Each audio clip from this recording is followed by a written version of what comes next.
guys, welcome to another episode of IMPROSINCRASIA. Today is IMPROSINCRASY because we're going to find out the DNA of American improv. Thank you and enjoy the episode.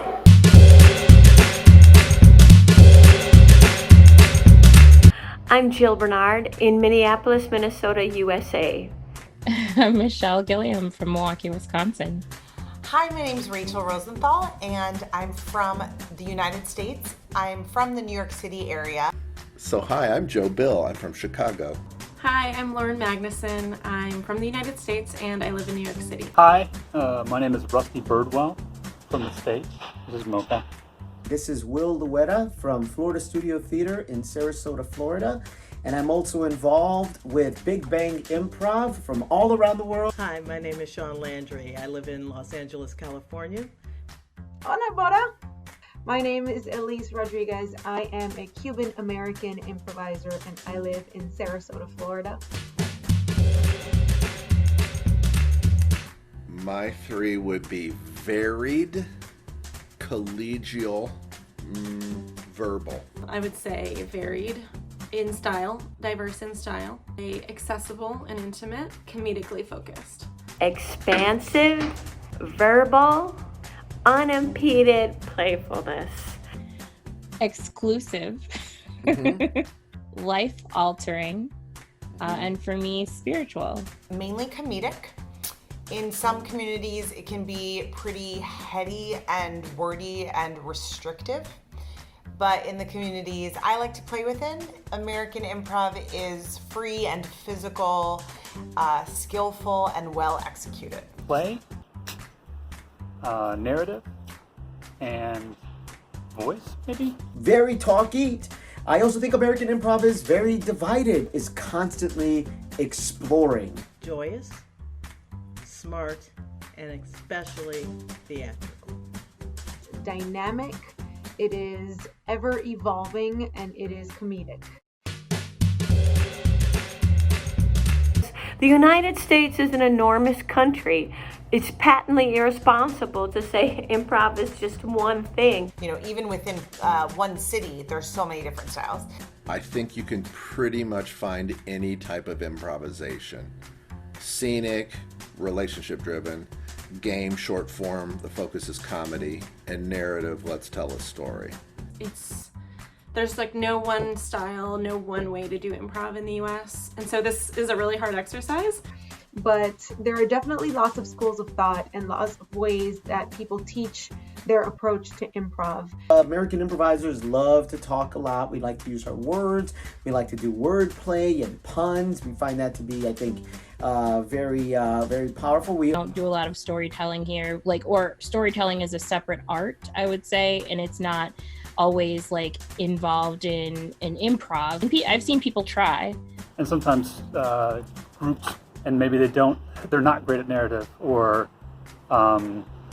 they don't remember all the names, or they don't do all these sort of technical things. In a lot of other countries, there's a focus on physicality that I just don't see here for the most part, although it does exist in certain places. I've seen a lot of improv from South America, the Latin improv is very full-bodied, and I think we're largely too lazy or just untrained in that. Being playful and free with the goal of trying to make each other laugh, but also really grounded, well-rehearsed, and at a high skill level. I think nothing gets in our way. We play. We love to get out there. We love to go. We love to express and make noise, and we're loud and big. Fun. I think American improvisation has always built its foundation on the idea of having fun and being joyous. The whole point of improv, I think, for most theaters and most instructors in the US is to be funny. And they won't teach it that way. They'll teach you how to do improv in a way that you're not trying to be funny. That's what they'll say. But you won't. I think in other countries you'll see shows where it could be moving and dramatic and sad and never funny at any point in the show. That's just not how it is here. And so people come to an improv show to laugh. Always funny. Even in the most dramatic shows and even in the most dramatic genres, that are presented. It's funny. And I don't think that I've ever been to an improv show, even if it is dramatic, that I haven't smiled or felt like I was laughing with the truth. There's a lot of different ideas of improvisation here in the United States. Sometimes I feel like you need to be involved with either UCB or IO or Second City, right? Or even like Johnstone or Spolin. For some reason, I think people feel that you need to be involved with some theater or some camp. So like a lot of African Americans do, we like to reclaim things. I would like to reclaim the term theater to improvisation, reattach it back to America. Consider everybody who improvises actors. I think some of the older people in improv, like from the 50s, 60s, and 70s, that were kind of the people before me, they were socially awkward, institutionally racist and sexist, and of a time where they didn't bring a sensibility into the concept so much. I mean, Spolin was the one, she's kind of the godmother of everything, and she was, her stuff came from working with immigrant women who spoke different languages. She taught them gibberish so they could communicate and play. And we haven't always included women in improv, and we haven't always included people of color or Black people. And I am two of those things. Improv can be very competitive in a weird way. Feels like to me the competitive part is more of the next generation under me, and it completely misses the point of giving. People compare themselves to other people too much. People are insecure, and then that makes them not open to people that don't look like them, I think. People who are indigenous or people of color or the Black community, the Latino community, it's just making so much more room, and it's evolving now to hopefully include more voices. Make it smart, make it social, make it political. I think that's very much the case now, especially in American improvisation and the changes that America is going through right now in terms of systemic racism and the reckoning, as we like to call it.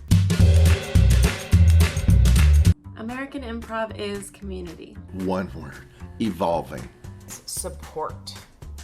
I would say transformational. Theater. Am I right, Hans? I agree. Still looking for its identity. One word, I would say play and motorcycles.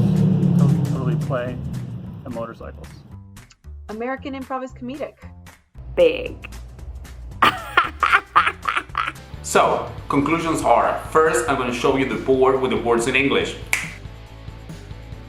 And now the board with the words in Spanish. The first conclusion is that it's varied. Of course, it's the cradle of everything. So, of course, there are so many ways of doing improv there. Second, it's comedic, verbal, and heady. That's the way they do it. There are some cases that, of course, are different, but that's the American way of doing improv. And third, I would say it's exclusive, but luckily, it's changing and it's evolving. Thank you for watching, and stay tuned for the next episode. We're reaching the end of it, so we can make the big and huge conclusion. Thank you so much, and bye-bye.